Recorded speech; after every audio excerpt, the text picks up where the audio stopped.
Success transcends cities. As one of the world's most respected business leaders, I know what it takes. Join me now as I sit down with fellow leaders and we share our insights into how you can be successful. My name is Jeffrey Hayzlett, and this is All Business. Hey, they tell you breaking the rules is bad, but our guest today leads the iconic and pioneering brand that continually breaks the rules on how business can be a force for good in the world. Matthew McCarthy is the CEO of Ben & Jerry's, and he leads a global team of passionate ice cream aficionados and aspiring activists while safeguarding their long-standing three-part mission of delivering economic, product, and social mission impact whenever the company and wherever the company operates globally. So before joining Ben & Jerry's, you would listen to this resume. Matthew led a number of classic brands during his 22-year tenure at Unilever, like Hellmann's, Knorr, Axe. Oh, Axe. I'm going to ask him, does he still use it? And Dove. Welcome, Matthew. It's good to have you here. Jeffrey, thank you very much. That's a Do real you use Axe? Seriously, do you use it? I do not use Axe right now, but I use other products that are from Unilever. There you go, brother. Good to see you. Good to have you. I have to ask you because it's right there on your website. And I love this because one of the tenets that I have in the Hero Club is to pick a side. I don't care what side it is, just pick one, because then at least we know where you stand. But you like to run into controversy rather than running away from it. Was the fear of the public backlash enough to stop you from supporting a cause? Isn't that enough right there? Absolutely not. Yeah. And I get asked this question a lot. First of all, thank you for having me. Absolutely. Greg and Trish, I appreciate you including me in your program. This is a question I get asked near the top of the list. Aren't you afraid of pissing people off? Aren't you afraid of alienating half your consumer base or half your potential consumers? And in fact, what I've come to find is that narrative is not only less and less appropriate every day. I think it's dangerous, particularly if we're in the CPG world where you've got a brand. Listen, all humans have values. All teams and companies are in the business of serving other people, whether it's through your products or your services. So the idea that you should not allow your employees, your partners to bring their values to work just doesn't make any sense. And in fact, I think in today's hyper-transparent world, the people we serve, our fans, they demand that we let them know where we stand all the time. And in fact, if you don't share your values, a lot of consumers think you're just hiding them. Yeah. I've said this for a long time, and I wrote about this in the Hero Factor. Again, pick a side, because let's take Kathy down at Chick-fil-A. I don't agree with his politics. I don't like his stand on same-sex marriage. I don't like the way he treats those people who might be gay, lesbian, homosexuals. I mean, he has a different view about them. He treats them as great people. Don't get me wrong there. But that doesn't going to make me stop doing business with him. He has the right to do whatever he wants. And he makes a good chicken sandwich, just like you guys make great ice cream. I might not like all your things. I mean, you guys, listen, I live in South Dakota, you live in Vermont. I'm sure that we won't agree on everything, but I like Cherry Berry Garcia or whatever. Cherry Garcia, is that what it's called? Cherry Garcia. Remember. Yeah, I love that stuff, brother. You don't ever stop making that. Why is it you think that corporate America has been so hesitant to be able to take a stand on what we might call controversial issues, or any issue for that matter? We could probably spend hours talking about this. I think a lot of it just comes down to us as people. People don't like being criticized, right? Yeah. People don't, it's just a human thing, right? You don't want someone tweeting, or you want to see a headline that says, you suck, or we hate you, we don't like you. It's controversy. Controversy is considered bad for business, and people generally steer away from it. The interesting thing is that controversy is coming your way, whether you plan it or not. You know that, business people, it's coming your way, and it's coming faster than anybody has ever seen. And so we don't go seeking controversy. We don't seek out controversy. You're not trying to pick a fight, but if a fight's brought to you, you'll stand up for what you believe in, right? And you have to. Our consumers they're really watching very closely. Our partners, we work very closely with NGO partners, they want to know where the hell we stand on different issues. So listen, I don't think it's helpful to go picking a fight or seeking to create controversy for controversy's sake. But I do think that people are in the business world can be a bit too thin-skinned. you have to just decide, are you not taking on an issue because you're afraid of being criticized, or actually you don't believe in it? Because if you believe in it and your people believe in it, it's one of the best ways to galvanize your staff around things as well. Yeah. Do you find even being at odds with your own staff and team, or is everybody pretty aligned around what you guys believe in? Oh, this is also a great question. So listen, I'm not aligned with my family sitting around the dinner table. So like it's a crazy idea to assume that any group of people that come together like Ben and Jerry's, everybody's of the same mind. What I would say is that a couple things. People know what we stand for. It's not a secret. We've been super public about it. These are our stands on any number of issues that relate to social justice or climate justice. And people that choose to be part of the Ben and Jerry's family do so knowing those things, period. So it's not like it's a secret. And I think that's why it's also really important to put your values out there as a business. The second thing I would say is that nothing destroys trust faster in your organization than people not feeling heard. Yeah. So disagreement, I welcome it. I encourage it because I want people, we're not going to agree on everything. And anybody who has that idea that somehow we're all going to just be kumbaya all the time, that's a complete mirage, and that can be damaging to itself. At the same time, what you can't do is just shut people down. If people disagree with something I've done or we've taken a stance on, or on a social justice issue, create the space to be heard and agree to disagree. That's normal. Yeah, I like healthy tension. And in fact, I talk about that. I think healthy tension is a good thing because it gets you to a better place, doesn't it? Yeah, I think people being heard and being validated, even if you don't agree, super important for team cohesion. Tension is another thing. Tension is a superpower if managed well within a business. That's a whole nother topic, but I do agree with you on that. Well, we could say healthy debate, certainly healthy debate. We both agree on that. Tension's a little tougher to pull off. I agree with you there. But high performance teams typically have a lot of tension, which is also a good thing because you have that competitive nature. So I'll give you that too. I'm just curious. You're driving me a whole bunch of questions, Matthew, about you as well. I mean, you came from Unilever, brother. I mean, that is not what I would consider the Ben and Jerry's kind of playbook for the kind of person I would look for. Typically, but at the same time, you seem to fit the mold for what I would think would be Ben and Jerry's. The way you show up, the way you look, the way you speak, like this is bullshit. I love that stuff. So how was it difficult for you to step out of the one, I know what Unilever looks like. I mean, it's got former military pilots, a lot of different people who cut from a different kind of cloth. Was it difficult for you to switch over to this environment and to this culture? Not at all. And I see where you're coming from, and I would respectfully want to frame it slightly differently. Okay, fair enough. So many of the Unilever brands were built by founders. Yeah. Now, some of the brands we've created, some of the businesses we've created from scratch, but so many of our legacy businesses were created by founders who wanted to do something differently, wanted to do something in addition just to making soap, but actually really caring about health and hygiene and the incredible benefits that come from washing your hands. And so interestingly, as Unilever has progressed on its mission to be a company that is anchored in sustainability and making sustainability commonplace, the threads of those brand truths are actually very well woven into Unilever. And when Unilever chose to buy Ben & Jerry's 20 years ago, it did so quite mindfully of the direction that Unilever wanted to go as a company that was about brands with purpose. And you don't have to dig very far to see the work that Alan Jope and other executives at Unilever, the tremendous leadership that they have provided for where we not only create great products across our different categories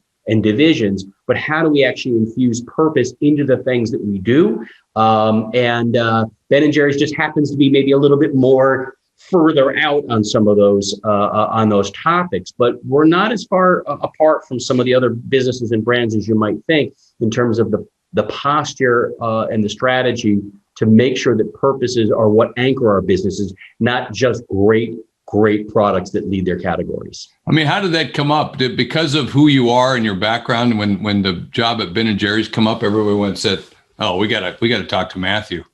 I have a feeling there was some of that conversation going on. So I don't want to speculate on things I don't know, but I'll speak from my perspective is that probably about 10 years ago, just selling stuff just wasn't enough for me. Now, don't get me wrong. I'm a super competitive guy. I want to grow. I'm in business. We're not an NGO. I'm in business. I like to grow. I like to win. I like to serve my customers and serve consumers. That alone wasn't quite doing it for me. And so I I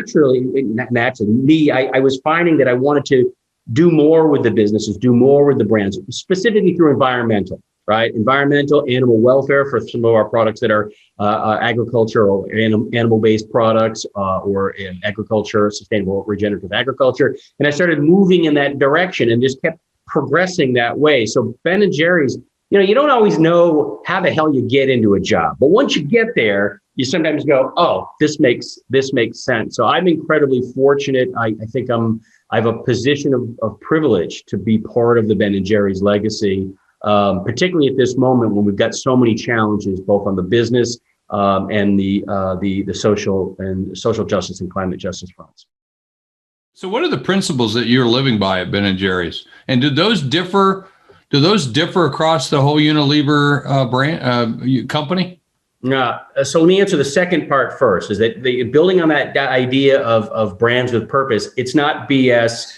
It's very well published. In fact, Paul Pullman really helped accelerate the role that we're on, and the current leadership under Alan Jope had just progressed that. And so I think that while each of the businesses or brands may have very different expressions of purpose and or social or climate issues that they're tackling, there's a lot of commonality in why they're doing it. Now, that being said, on Ben & Jerry's, we're guided by a very simple vision that Jerry and Ben laid out almost 43 years ago. And this idea of linked prosperity, the idea that as our business grows, all the people that we touch, all the communities that we impact and can impact benefit with us.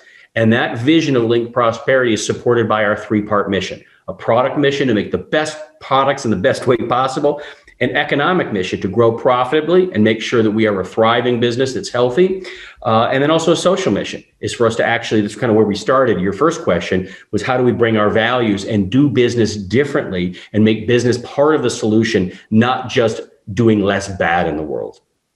How do you start that off every day at work?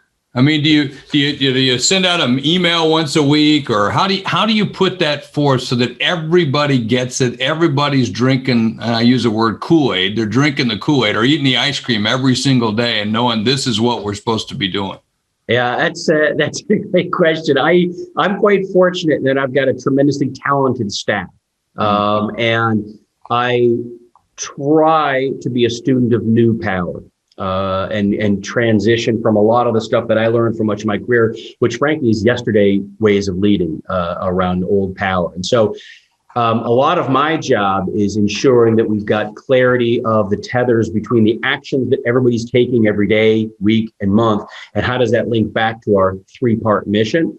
We certainly have embraced agile principles within the business. As a global company, we've got all kinds of programs that range from sustainability through to innovation. How do we drive our core, and a number of other projects. So everybody's kind of rowing the same direction on the stuff they're doing, say from a project basis, whether it's products or social mission.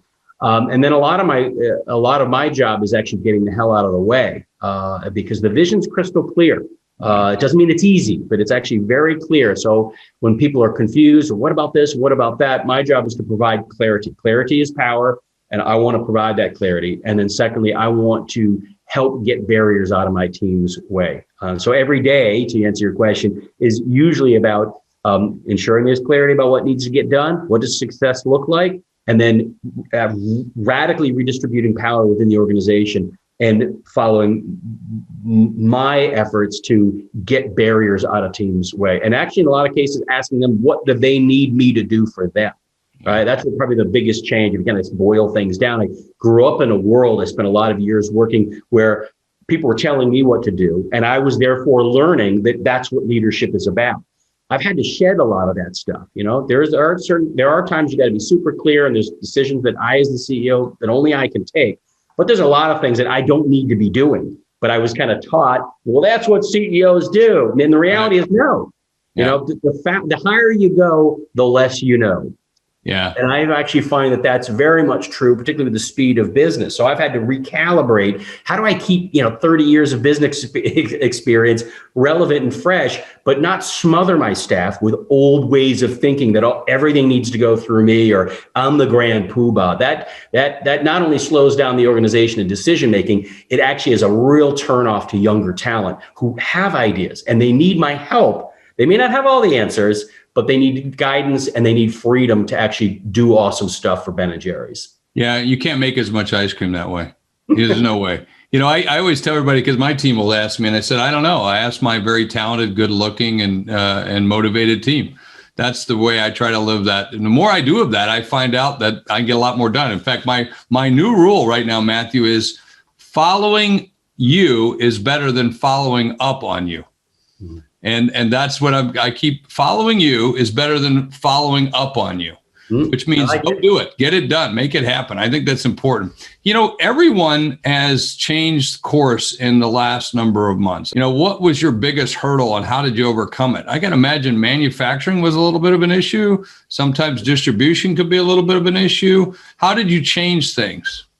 Yeah, I'm glad you asked that. And we're still in the middle of it, right? And the recent increases and spikes, not only in the United States, but we have a big business in Europe, and the lockdowns, it's still present. Nothing's going away, right? And everybody who's in business understands that sometimes better than other folks do. The first order of business is always about lives, then livelihoods, right? So the model is quite simple. We didn't invent it. Lots of people were talking about that back in kind of March and April, but the idea of lives first, what needs to be true across all of our touch points? So I closed my offices. We kept manufacturing open. What does it look like? And how do we actually leverage the best science, medical and hygiene practices to make sure that we're keeping our people safe across all touch points? That's the kind of first order of business. And then the second thing was really making sure that we pivoted. Right. So we're a company that we don't do a lot of traditional advertising, but we created a tremendous amount of assets and a lot of storytelling, a lot of dialogue, tens of thousands of assets that we create every year. Some of those assets overnight were no longer relevant. So we had to literally set those aside and immediately pivot the team to say, how are we pivoting? No, that's not cool. Can't be talking about that. That launch doesn't make sense. That asset doesn't work. And so there was a tremendous amount of work that the team did in kind of the February into March, and March into April to pivot the business so that we could keep supporting the activities of what we were doing. And the third thing I would say is keeping up with demand. So we've had a big surge in our business. We were already growing pretty nicely beforehand, but we lead in e-commerce, we lead in home delivery, and in traditional channels. Being in the CPG, being in the grocery business for a lot of my life, never had imagined that I would see both e-commerce taking off and traditional retail taking off that way. So keeping up with demand and taking care of our manufacturing folks. People talk about frontline workers. Well, the people who have the privilege of working from home because they're in an office situation, there are challenges that come with that, and I'm not going to sugarcoat it. Manufacturing folks are really the heroes in a lot of ways, going to work every day and putting themselves out there. So caring for them and taking care of those folks. And the last thing I'd say is we have a big restaurant business at Ben & Jerry's. We're in the scoop shop business. We've got hundreds of shops around the world that have been hit incredibly hard, really devastating. And so supporting that network, supporting our franchisees who we value so much has been a big task for us. What are you doing for them, Matthew? Because I think we talk about business, we talk about first responders, and I keep talking about a lot of our community are business first responders. I consider you and other leaders in the C-suite business first responders because our job is to get people back to work and to take care of not just the lives, but the livelihood. Because without the livelihood, we don't have a lot of lives. In terms of what we can do. But when I think about those restaurant workers, when I think about those people in the food delivery business and what they do for us, it's amazing. They're first responders. They're making things happen. What are you doing to really help take care of them? I'm glad you asked. There's a number of things. The first order of business was giving people a sense of security. Immediately coming out and telling people, you're not going to lose your job. We are going to make sure that we keep paying you. and just take that right off of people's plates, because everybody was just completely freaking out in the beginning. So that was the first order of business, is making sure that people understood that we would continue to pay them, keep them on the payroll, whether they were going to work or not. If you had to stay home to quarantine because you came into contact with somebody, we're going to pay you to stay home. We want people. If you come in and you're not feeling good, we're going to send you home, and we want you to stay home. Don't make that choice. You don't want people to have to make that choice, right? And it doesn't sound like rocket science, but I was shocked to see many businesses not doing that in Q2, or not providing the right protection equipment for their employees. So I think that's probably the first order of business. And as it relates to our franchisees, I mean, there's a whole suite of things that we've done to help them, both economically, waiving fees, basically reducing the cost that they have to input to, say, marketing of the brand, and any number of things in that space. And also helping with expertise. So we had a lot of people early on saying, how the hell do I apply for these loans? Yeah. Right? And people, literally small business owners that they've put their life's nest egg into buying a Ben & Jerry's franchise. We have to take care of them. We have to help them and support them, and providing expertise and support right down to, how am I going to pay my rent? And helping people through some of those issues. And thankfully, we've been really fortunate. We have a tremendously resilient and compassionate team, and that includes our franchisees. And people have come together in ways I've never in my life seen the importance of the idea that I refer to it as compassion as a business imperative. This isn't some kind of like warm, touchy-feely poster that's outside of your HR department. It's not a point on the brochure. As a business imperative, and making that clear and explicit and unequivocal to people. Family first. If you don't take care of yourself and take care of each other, forget about the frickin' ice cream. And I know that sounds basic when you say it, but you just have to put it out there to make sure people understand that you care about them as people and their families. Then the ice cream, in a lot of ways, kind of takes care of itself. You've got a couple parts of your business that aren't doing well, but the overall business is doing really well. So that's got a little bit of a mix in there. Mm-hmm. I mean, how do you blend that across the whole group? I mean, because some people would say, if you're an operational excellence kind of business, nope, if that's not doing well, we should cut it. We should move on it. We've been given air cover. Was that ever a thought for you guys in the business to say, okay? Gosh, no. Yeah. No.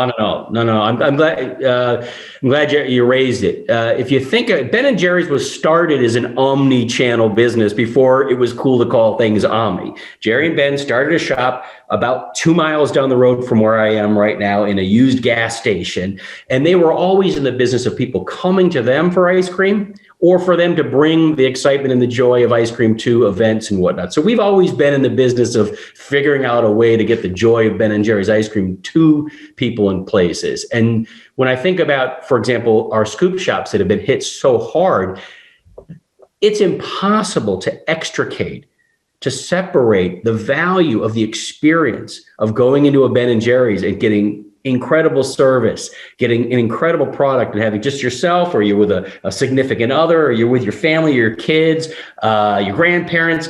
That whole experience is priceless. It's just one little moment in people's day, one little moment in people's life. It could be just a moment on their vacation. But to then say when it hits the fan with an unprecedented pandemic that we just need to cut that off, that would be insanity. But yet there are a lot of businesses that are doing that, and they're making a change, and hence the difference. And that's why we have hero businesses. That's what we believe. And it's great to be able to see a real witness of what we call the hero factor. And for those that are listening and watching right now, the hero factor is those businesses who put people in front of profits. You can still do both. And those businesses that do it, you can see it right here. They gross more money than any other business out there. They make more money than any other business out there. They have employees who are more engaged, which is important, because 53% of the employees who work for companies today can't even tell you the values of the company. Matthew, I want to thank you so much for being with me live and sharing some of this wisdom, sharing your belief. Hey, what a great conversation with the CEO of a hero brand that isn't afraid of controversy. Where most run from controversy, they seem to embrace it and even run towards it. Matthew shared how important it is to put your values out there as a business so your consumers and fans know what you stand for. He's also about putting people first, which I couldn't agree with more. They're a true example of the hero factor in business and putting people above profits. Matthew phrased it best with his idea of compassion as a business imperative. Thanks for watching, and I'll see you next time on All Business with Jeffrey Hayzlett right here on C-Suite TV.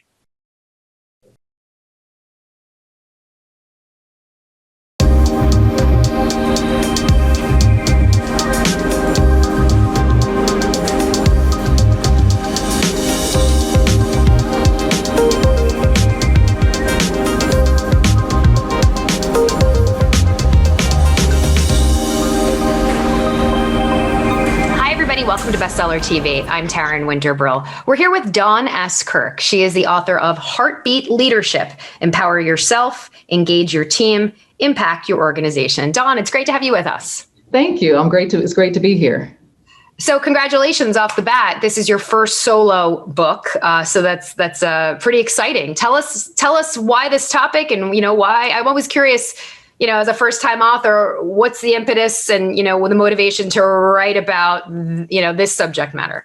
Right. Well, I've been I'll call it a leadership junkie my entire life. So it started out very early when I first left college and went to corporate America and realized that, this corporate America game was a completely different game than I expected. And so I went on this learning quest to understand what it meant to really be a leader and to learn as much as possible about being a great leader. So I started reading tons of books: John Maxwell, Brian Tracy, Anthony Robbins, Jim Rohn, and studied a tremendous amount. It just became a huge passion of mine to be the best version of myself I could possibly be. And then throughout my 26-year corporate career, led large teams and was always focused on helping others become their best versions of themselves as leaders. And then the impetus for the book really came from colleagues and friends continuing to ask me, like, when are you going to write a book? Why won't you write a book? And initially I didn't want to, but then realized that if I really wanted to get the message out there, I could not talk enough to people one-on-one to get the message out there. So what's the best place to get a message out is to put it in a book. I just want to go back to something you said a moment ago. When you got into corporate America, you said it was nothing like you had expected. Tell us more about that. Why so? Yeah. So you can imagine when you first come out of school, you're very excited, you're very eager to get started. You've got this pie in the sky that you want to achieve. And some of my first experiences weren't as positive as I expected them to be. So I'll give you an example. I started out with an organization in their management training program. And I remember going to some of my first meetings and walking in, being excited, only to not be met with kind of any welcoming hands. Sitting at the table ready to contribute and give my ideas, only to feel like I wasn't speaking at all. And then to have colleagues make similar comments. And it's like, oh, that's a great idea. And I remember sitting there going like, what is going on? So initially I was a little bit discouraged, a little disenfranchised and disengaged. But I suddenly realized that the goals that I had set for myself were greater than the obstacles that I was going to face. So I said, I have two choices. I can react negatively, or I can respond and still, purge forward to against my career goals. And that's what I decided to do. And that's why I went on this quest for learning on how to be an effective leader. I wanted to make sure no one else ever felt like I did when they came into a room, because I believe that every single person has something to offer and has a value that can be added to any organization if it's welcome and if you engage people accordingly. It's really, everything you said, it's very powerful. So after that experience, how did you learn how to deal with that? What did you learn along the way? How did you pivot and what changed so that didn't? Yeah. So honestly, what really changed was just my mindset. There's a saying that says it's not so much what happens to you, it's how you choose to respond to it. So I just chose a different response, and I just really focused on how do I become my best self. I can't control anybody else. I can only control myself. And when I get my teams, I'm going to treat them the way that I want to be treated and set it set the example and lead by example. So that became my focus more than some of the challenges I was facing from others. And when the opportunity presented itself, then, I tried to teach and coach and give feedback about the situations and how I felt in some of those situations when they occurred. And what I realized and learned through the process is that, I don't believe anybody sets out to deliberately make someone feel uncomfortable or not included. It's just a lack of self-awareness sometimes. So when you take the courage to say something and make somebody aware of a situation, 9 times out of 10, I found that the situation corrected itself. Okay. So is that how you would put the book into words? Is this book for leaders on how to be a better leader, or is it about someone like you who is sitting in the meeting and not feeling heard? It's a combination. It really is. And that's why I have the subtitle. Empower Yourself is really about, maybe you find yourself in a situation where you're like, wow, I don't know if I feel valued here or included, that I don't want anybody to feel like a victim, that you still have a choice to make in terms of how you show up. So I talk about how to kind of work through that anyway. Mm-hmm. And then if you're a leader that has, responsibility for large teams, it's for you as well to understand how to fully tap into and engage that team that you're responsible for, so that no one is potential is going untapped. Yeah. And I'm curious, when you got to the later stages of your career where you were this leader and you didn't want to treat people the way you were treated, did the people underneath you, did they appreciate that? Did they realize that, they were getting an experience that you didn't? Absolutely. And you know what? I don't know if people realize it like immediately. I get the most feedback like after I left the role and they have a different leader. And people would say, you know what, you were the best, boss I ever had. You really cared about people. You really wanted to see me be my best. You always took the time to help me get where I wanted to go. So I think people honestly did appreciate it. And the other comment I got a lot was that people felt like they can bring their whole self to work. So I encourage people to talk about their personal life, and I encourage people not to miss those important things, particularly if you had kids. If there was something special going on at school, by gosh, don't miss it. It only happens once. And I trust you to get your job done. So go take that half an hour out and go sit through your child's program or what have you. And I was doing the same thing for mine. I always told my team, if my family calls, I'm going to step out and take the phone call. If there's something going on at my kid's school, I will not miss it. And so I led that by example. Yeah, well, certainly glad you wrote this book, because the world needs more leaders like you who respect, the team. Something that struck me as I read the book, you say that sadly, most organizations have a heart problem. Yes. So tell us more. What do you mean by that? I think we can kind of guess, but yeah. So it's a situation where the focus on results is so strong. And don't get me wrong, we're all in business to drive results and to hit bottom line. Right. But when it comes at the expense of people, that's when it becomes a heart problem. Because at the end of the day, the heart of the business are the people that work for you. I truly believe that people are your competitive advantage. Yeah. Most organizations can duplicate your technology. They can duplicate your processes and systems. But if you've done a really good job with engaging your team, that's pretty hard to replicate. And it should be hard to recruit away your team if you're treating them well. And so I really want organizations to have a good balance between understanding that people help you drive sustainable, repeatable performance and not the other way around. And so that's what I mean by a heart problem, that it's always about the numbers and people second, if at all sometimes. Right. So you're right. You say the heartbeat of a company is the people. Is the people. Yeah, exactly. So what do you say to, someone, just to play devil's advocate, who says, the money, you have a business, right? I mean, you could have great people and not making money, and then, the heart stops, right? That is true. And that's why I say you got to have both, so what you'll see in there's a chapter that talks about people and so many times when I'm talking to leaders, I think leaders ultimately want to do the right thing. Again, I don't think anybody gets up and says, I want to make my team miserable. But I do feel that people feel like they have to make a choice between, if it's about getting more numbers, I've got to be focused on that. And if I focus there, then I'm not likely to spend the right amount of time developing my team, giving my team feedback. And then I would argue for those that say that's all they want to do, that if that's all you do, that you might sacrifice some results. what I talk about in the book in terms of my 6 pulses is a way to integrate and do both.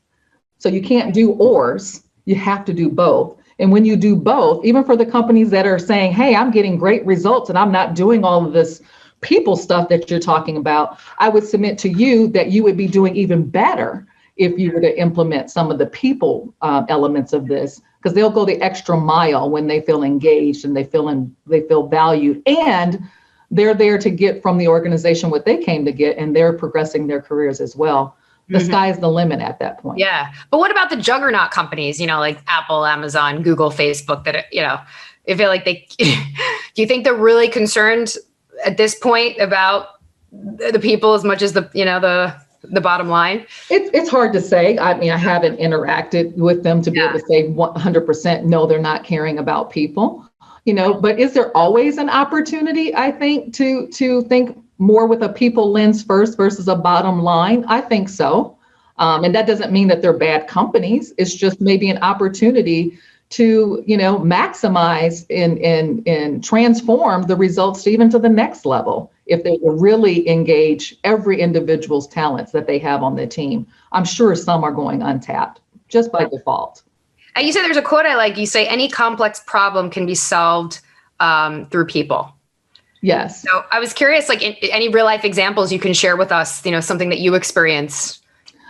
So I think many times, particularly when we're at the higher levels in the organization, sometimes I think we try to solve problems all by ourselves, sitting in the ivory tower. You might be looking at a P&L and say, oh my gosh, we're not hitting our numbers, costs are going through the roof, revenue's not where we want to. We start making these decisions in a vacuum. Sometimes it's, hey, we need to cut people. We need to cut out all this extra, maybe training and development and, things like that.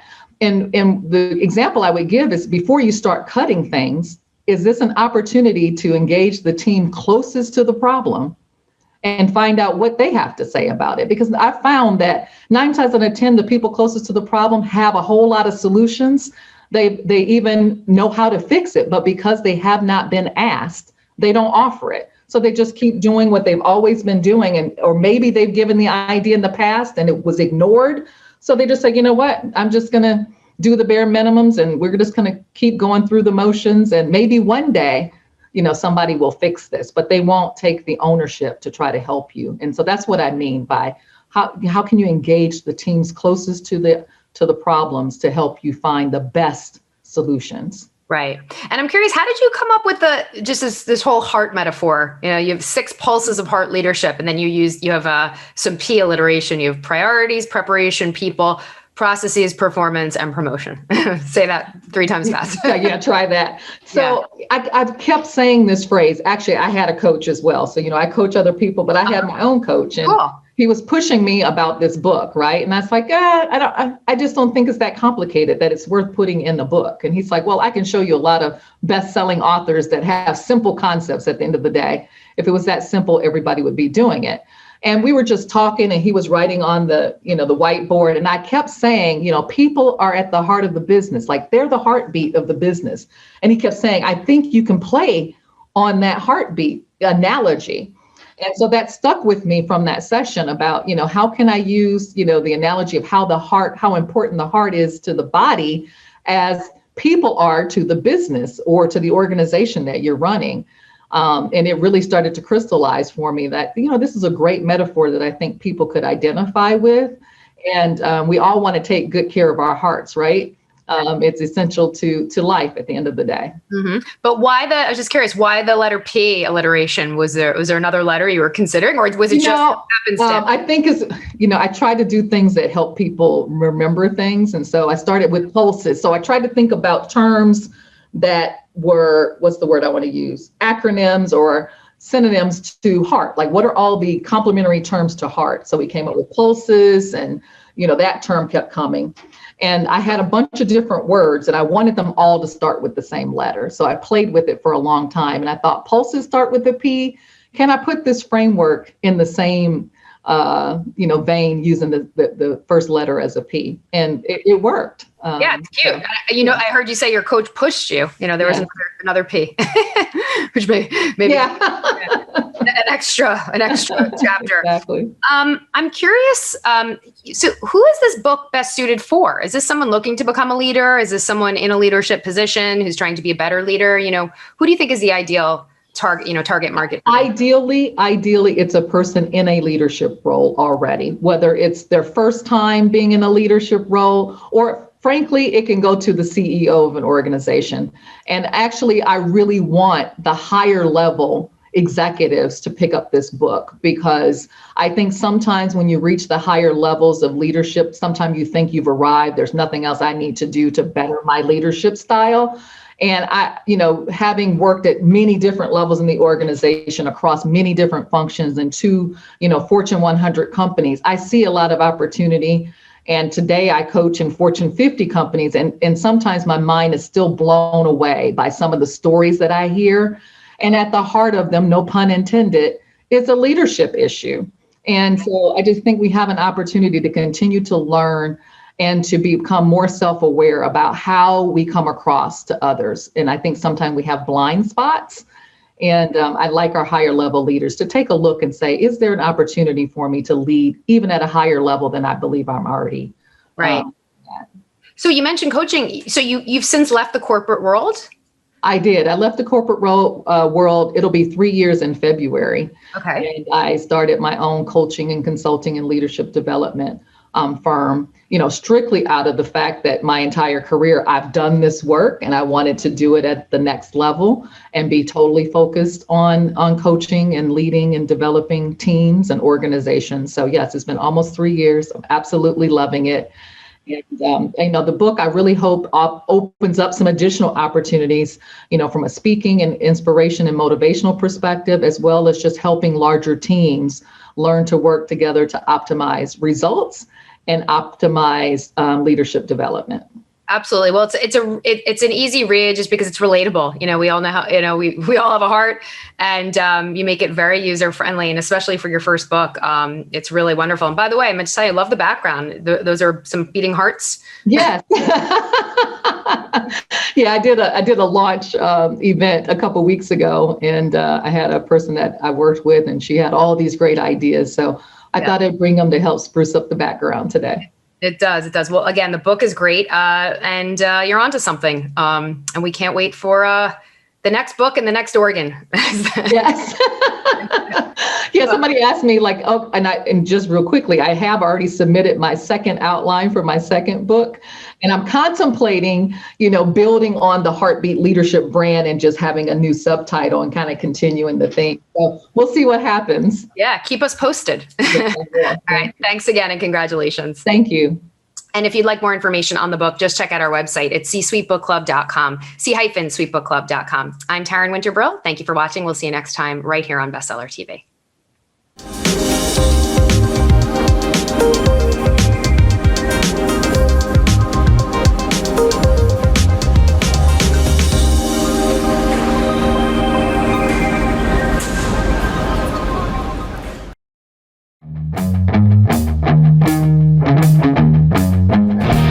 The C-Suite TV Insights, I'm Greg Greenberg. Good help is hard to find, and the COVID crisis has only made it harder. One possible solution, hiring virtually. Pavel Stepanov, founder of VirtueDesk, is here to talk about the benefits of hiring virtual assistants. Welcome, Pavel. Thank you for having me, Greg. Well, it's good to have you here. So what makes virtual assistants different from regular in-house employees? Well, as the COVID crisis has showed us, every in-house employee essentially became a virtual assistant at some point. So hiring virtual assistant actually allows you to scale the global talent, reach out not across the country, but across the globe to find great people at a fraction of the cost of hiring somebody in-house. Also, you save on the cost of labor, save on the cost of office infrastructure. So what types of tasks can you delegate or offload to a virtual assistant? What can they handle? Well, they can handle a lot of tasks, Greg. It can be like answering the phones, typically making prospect calls for your sales team. It can be running your marketing department, social media, posting and marketing, and video editing. It can be anything that doesn't require human touch or human presence, to be there. But any office work can be delegated to a virtual assistant, accounting, anything. Some assistants need more skill than others. So what type of virtual assistants can you hire for? Well, you can hire pretty much anybody because there's a huge pool of college-educated people, people with experience, people from Fortune 500 companies you can hire. Because with the COVID pandemic, I guess the world opened up a lot bigger in a virtual sense. If you come to think of it, you can hire people for any type of position, even VP of marketing if you have to. When would an entrepreneur know when to hire a virtual assistant, and what stage of growth? I guess that actually would depend on an entrepreneur, but if it's a small business owner and you just opened up shop, you can hire somebody the second day you're open. But I guess the rule of thumb here is when you have so many tasks that you don't have enough time of the day to handle them, or basically you're about to burn out, then it's time to bring some help and have somebody help you out. Or when you actually want to grow your business and want to run an efficient team, you want to make sure you actually bring enough help to make sure that everything is run perfectly. Is that why you started VirtuDesk? Were you desperate for an assistant?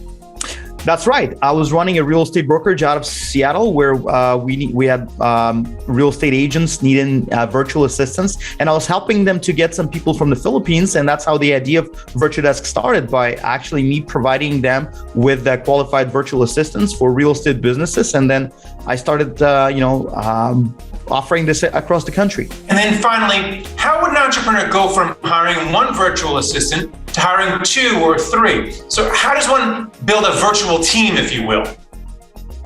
Well, the best way to do it is hire one admin first. It's called, I would call executive admin, and train that executive admin on the major tasks that need to be done. Help make sure they come up with standard operating procedures, and then you just basically separate the tasks by the people that needs to complete them, and you can hire people for for different departments. Like, could be marketing, could be sales, that could be your HR departments. That's what it is. And here at VirtuDesk, we actually have several departments run entirely by virtual assistants.